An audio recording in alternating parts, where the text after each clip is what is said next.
Hermanos, que Dios los bendiga, nos da gusto saludarlos. Vamos a considerar un tema sobre lo que conviene a Dios. Casi todos nosotros pensamos en lo que nos conviene a nosotros. Es una forma de pensar común que la llevamos en casi todos los momentos de nuestra vida. Siempre pensamos en aquello que creemos conveniente desde nuestra perspectiva. Y con base en eso que pensamos que nos conviene es que pedimos cosas, buscamos cosas, negociamos cosas. Nos esforzamos por aquello que creemos que nos conviene. Pero pocas veces pensamos en aquello que conviene a Dios y a sus propósitos eternos. Precisamente el texto que vamos a leer hoy resalta lo que conviene a Dios. Esto está en la epístola a los Hebreos capítulo 2, versículo 10, que dice: porque convenía aquel por cuya causa son todas las cosas y por quien todas las cosas subsisten, que habiendo de llevar muchos hijos a la gloria, perfeccionase por aflicciones al autor de la salvación de ellos.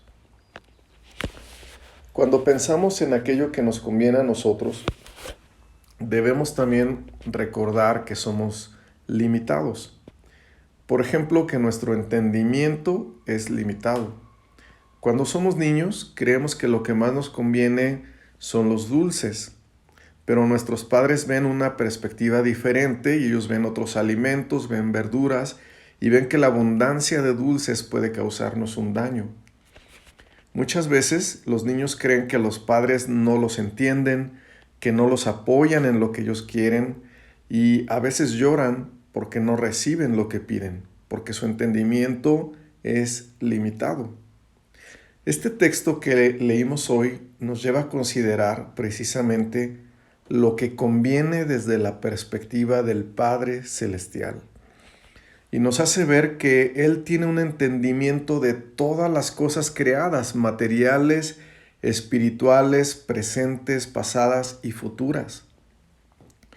Por lo cual el escritor de esta epístola dice: porque convenía a aquel por cuya causa son todas las cosas y por quien todas las cosas subsisten, que habiendo de llevar muchos hijos a la gloria, perfeccionase por aflicciones al autor de la salvación de ellos. Notemos cómo el escritor sustituye la palabra Dios por la expresión aquel por cuya causa son todas las cosas y por quien todas las cosas subsisten, haciendo con esto un énfasis en la amplitud del entendimiento de Dios, el nivel de autoridad sobre toda la creación y por lo tanto de su soberanía sobre todas las cosas. Entonces este texto no dice porque convenía a Dios, sino dice porque convenía a aquel por cuya causa son todas las cosas y por quien todas las cosas subsisten, a fin de que esté escrito así, a fin de que nosotros recordemos cuán grande es el entendimiento de Dios en todo lo que Él hace, en todo lo que decide y en todo lo que permite. Nosotros muchas veces como niños pleiteamos contra nuestro Hacedor, le reclamamos, le decimos que no entendemos las cosas que Él hace o permite, porque como niños nuestro entendimiento es limitado y no sabemos lo que conviene desde la perspectiva eterna de nuestro Dios. Por esto, el escritor de esta epístola a los Hebreos no solo habla de lo que conviene a Dios como creador, sino de lo que conviene a Dios como Padre, porque él usa este escritor la expresión que habiendo de llevar muchos hijos a la gloria. Así que veamos que este texto nos está mostrando al Dios creador, pero también al Padre que nos está adoptando y que tiene un plan y un propósito para llevarnos como hijos a la gloria. Pero en este camino a la gloria necesariamente está la aflicción. Y no es cierto que normalmente es muy difícil para nosotros entender la aflicción. Cuando somos afligidos, cuando padecemos, es común que no entendamos la razón de ese sufrimiento. Precisamente hacia allá nos dirige este texto, que dice que a Dios le convenía perfeccionar por aflicciones al autor de la salvación de ellos, es decir, a nuestro Señor Jesucristo, quien fue afligido y quien padeció, porque así convenía a nuestro Dios y Padre en su propósito de llevarnos a la gloria. Debido a nuestra condición de pecado, no había un camino que nosotros pudiéramos encontrar para ir a la gloria. Solamente había una opción, una alternativa. Cristo tenía que ser ese camino para nuestra salvación. Debido a la justicia perfecta de Dios, todo nuestro pecado tenía que ser castigado con la muerte. Y la única manera para que pudiéramos ser librados de la condenación del pecado es que uno semejante a nosotros, pero sin pecado, sufriera la muerte por todos nosotros. El único camino para que nuestra salvación se pudiera lograr era la sustitución, que el justo muriera por los injustos, que fuera muerto como malhechor, que nuestros pecados fueran puestos sobre él y que su justicia fuera puesta sobre nosotros. Por esto el versículo 14 de Hebreos 2 dice: así que por cuanto los hijos participaron de carne y sangre, él, es decir, Cristo, también participó de lo mismo, para destruir por medio de la muerte al que tenía el imperio de la muerte, esto es, al diablo. Así que Cristo no solo vino para salvarnos, sino que vino para destruir al diablo, el enemigo espiritual de Dios que lleva el pecado y que hace pecar a muchos. Y Cristo no solamente vino para salvarnos y para destruir al diablo, sino que vino para resucitar con un cuerpo glorificado y resucitarnos así con Él, con cuerpos glorificados que pudieran heredar la gloria que ha de manifestarse. Además, Cristo vino para padecer siendo tentado. Él enfrentó todo tipo de tentación para socorrernos cuando nosotros somos tentados. Por esto este mismo capítulo de Hebreos, versículo 18, capítulo 2, versículo 18 dice: pues en cuanto Él mismo padeció, y aquí usa esa palabra, padecer, dice, por cuanto Él mismo padeció siendo tentado, es poderoso para socorrer a los que son tentados. Así que el padecimiento está en el camino para llevar muchos hijos a la gloria. El padecimiento de la tentación, el padecimiento del rechazo de su pueblo, el padecimiento de la cruz, el padecimiento de la muerte. Porque Cristo vino no solo para ser semejante a nosotros, sino para llamarse nuestro hermano y ser nuestro intercesor ante Dios, quitando y limpiando todos nuestros pecados. Hebreos 2:17, este mismo capítulo dice: por lo cual debía ser en todo semejante a sus hermanos, para venir a ser misericordioso y fiel sumo sacerdote en lo que a Dios se refiere, para expiar los pecados del pueblo. Dicho de otra manera, si Cristo no hubiera padecido, no hubiera esperanza para nosotros con respecto a este mundo caído. No hubiera esperanza para nosotros con respecto a la muerte. Ese sería el fin. Pero hoy no es el fin. No hubiera esperanza para nosotros con respecto al pecado. Esa sería nuestra condición eterna, pero ya no es nuestra condición eterna. Cristo nos redimió del pecado.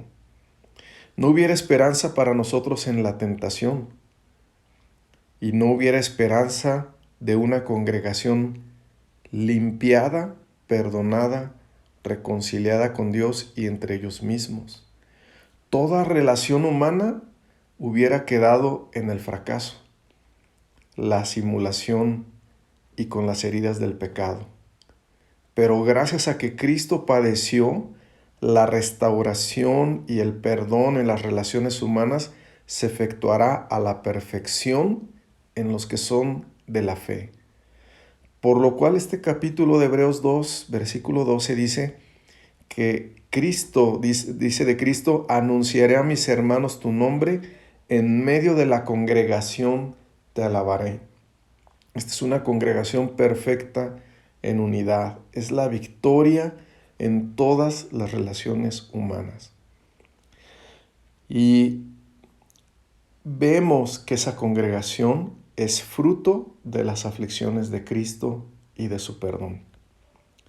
Por esto, hermanos, cuando la aflicción venga a nosotros, cuando no entendamos por qué Dios no nos concede algo que quizá le hemos pedido, cuando nuestro entendimiento no alcance a comprender ciertas situaciones, cuando eso pase, no dudemos de nuestro Dios y Padre.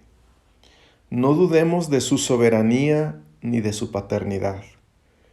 No dudemos de sus designios, de sus decisiones, de sus propósitos, de lo que Él hace y permite. Recordamos lo que dice en el libro de los Hechos, capítulo 14, versículo 22, que el apóstol Pablo confirmaba los ánimos de los discípulos, exhortándoles a que permaneciesen en la fe y diciéndoles: es necesario que a través de muchas tribulaciones entremos en el reino de Dios, porque el padecimiento está en el camino a la gloria, porque Cristo es el camino y Él padeció por nosotros. Por esto, cuando no entendamos algo, y normalmente lo que no entendemos es la aflicción, pero en ese momento recordemos lo que dice en la epístola a los Romanos, capítulo 8, versículo 28. Y sabemos que a los que aman a Dios, todas las cosas les ayudan a bien. Esto es, a los que conforme a su propósito son llamados. Que Dios siga trayéndonos ánimo y recordándonos su paternidad y su propósito eterno en Cristo Jesús de llevarnos a la gloria. Que Dios los bendiga.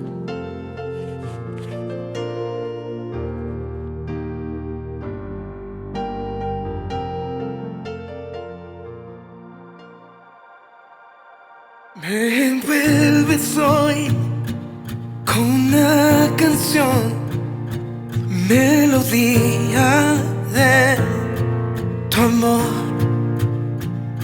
Cantas libertad en mi adversidad, hasta que huya el temor. Ya no soy un esclavo del temor, yo soy hijo de Dios. Ya no soy un esclavo del temor, yo soy hijo de Dios.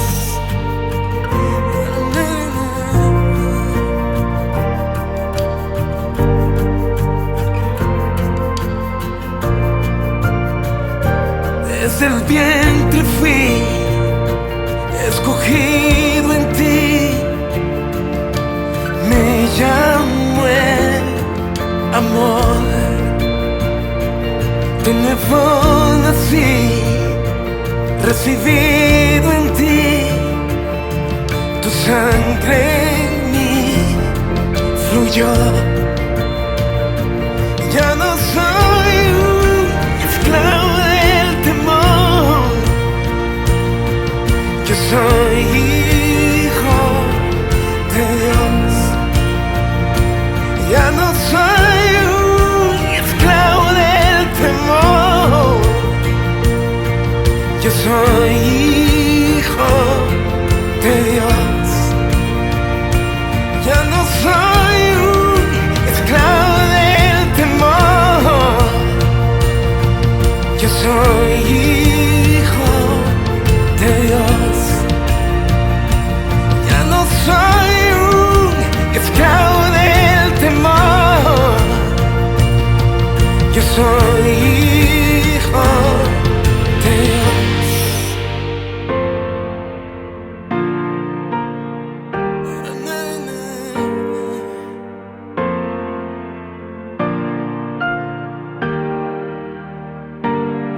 Estoy rodeado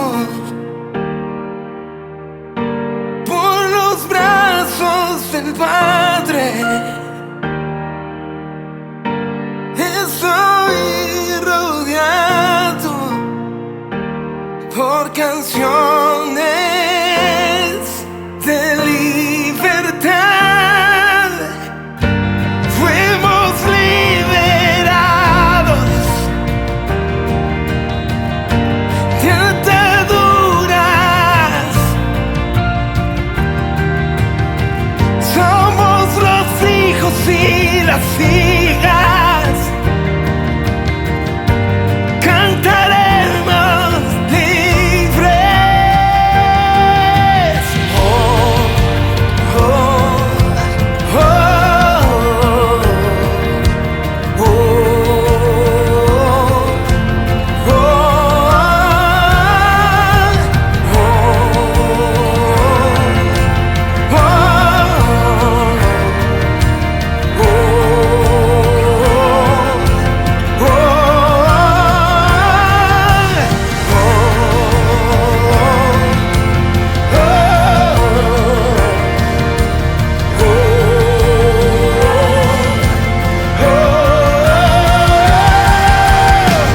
abriste el mar para que yo camine.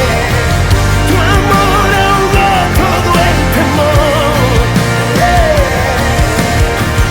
Me rescataste y hoy yo cantaré. Yo soy hijo de Dios. Abriste el mar para que yo camine. Tu amor ahogó todo el temor. Me rescataste y hoy yo cantaré. Yo soy hijo de Dios por tu gracia. Yo soy hijo de Dios. Yo soy hijo de Dios.